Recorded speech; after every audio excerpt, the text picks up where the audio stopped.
Hello, I'm Dick Ham, and as a member of the Columbia Partnership, I am serving as coach consultant to the Central Rocky Mountain region's visioning process. I'm very grateful to be a part of this important initiative. I am working with a representative vision team that has been appointed to lead you in discerning God's future for the region. There is a difference between democracy and discernment. Democracy seeks to know the will of the people. Discernment, on the other hand, seeks to know the will of God. Obviously, democracy is easier than discernment. And yet, it is discernment that you need, because we want to understand what God wants the Central Rocky Mountain region to be and do in the years ahead, not just what you collectively might want it to be and do. We will likely find that your desires for the region and God's desires are much the same in many regards. But we are likely to discover that God also has some different desires for the region from those you might choose. So this visioning process will provide lots of opportunities for every member to contribute their thoughts, hopes, and dreams. But it will also ask us all to filter those thoughts, hopes, and dreams through the lens of what God wants for you as a region. An open retreat was held in November to review the current context and to begin seeking people's input directly, and nearly 100 showed up for the day. But if you didn't have a chance to attend that one-day event, we would still like to hear your best take on several of the key questions we asked then. So please take the opportunity to weigh in. This won't be your last chance to have input, but it will be helpful to the visioning team if they get your ideas at this phase of the process. You will be asked for additional feedback and input later.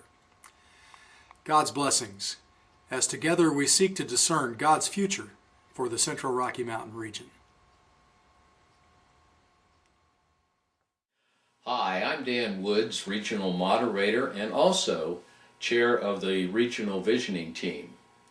This visioning team was established to envision what regional ministry should be in order to meet the needs of our congregations. The visioning team put this video together to help congregations have a clearer understanding of the changes going on today and of the implications for us in this region.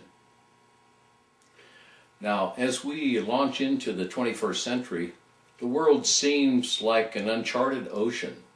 Not much seems very familiar these days. Changes and transitions are surging all around us. There are changes in communication, transportation, and entertainment. Now, these are just a few examples of changes that are rapidly occurring. Add to these global economic uncertainty, environmental concerns, political polarizations, religious unrest. And we have a world that is agitated, uneasy, and anxious.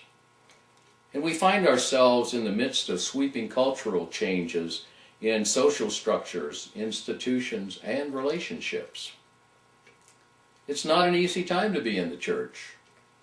The challenges of ministry have never been greater or filled with more opportunity. Okay, let's take a brief look at the church in the United States today. Now, none of these are meant to be positive or negative. They're just descriptive of where Protestantism is in the United States today. There are about 330,000 Protestant congregations in the United States. Now, half of all congregations have fewer than 100 regularly participating adults. Average Protestant worship is about 75. Average Sunday school is about 60. 80% of United States congregations are plateaued or in decline. 1 out of every 3 adults is now considered unchurched. The majority of adults in their 20s have never entered a church building. Christianity is growing on every continent of the world but North America. In the United States, there has been no percentage of growth of Christianity in more than 15 years. You know, there's an old sailing proverb that says, if we don't change our direction, we're likely to end up where we're headed. There are two primary reasons church organizations will change. First is an act of desperation to avoid disaster. And then there's a response to a transforming vision. Now, God's desire is to continually shape and transform the church for our mission in the world.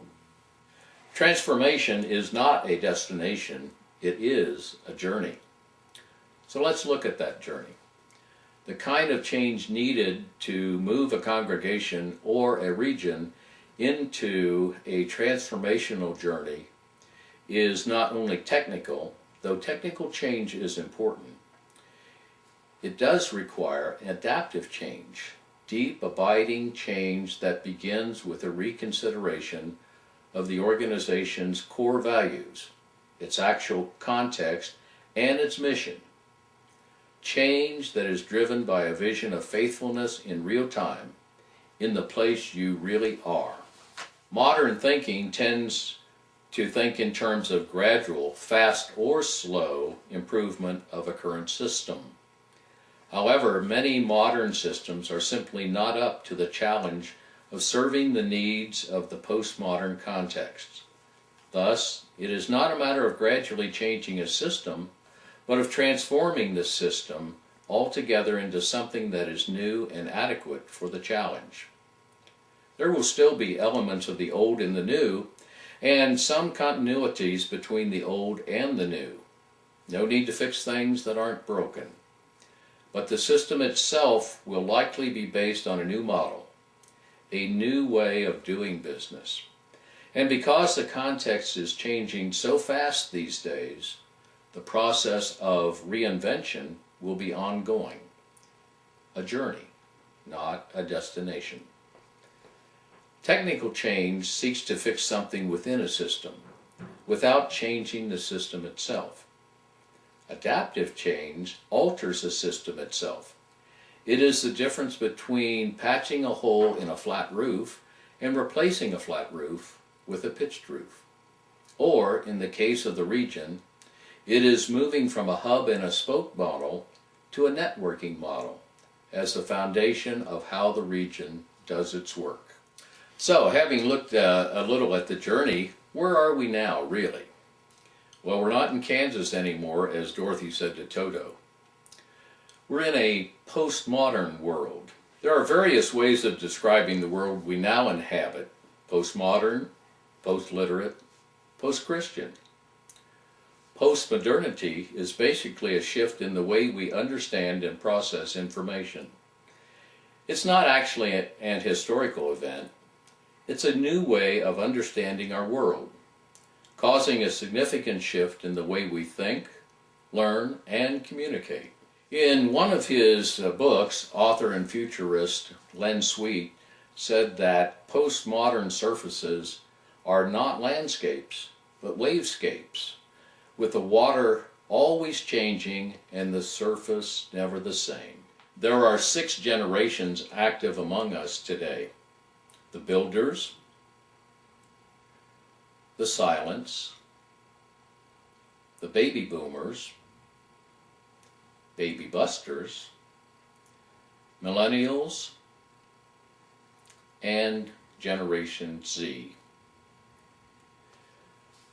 In the packet which has been given to you, there's additional material so that you can read up on these 6 generations.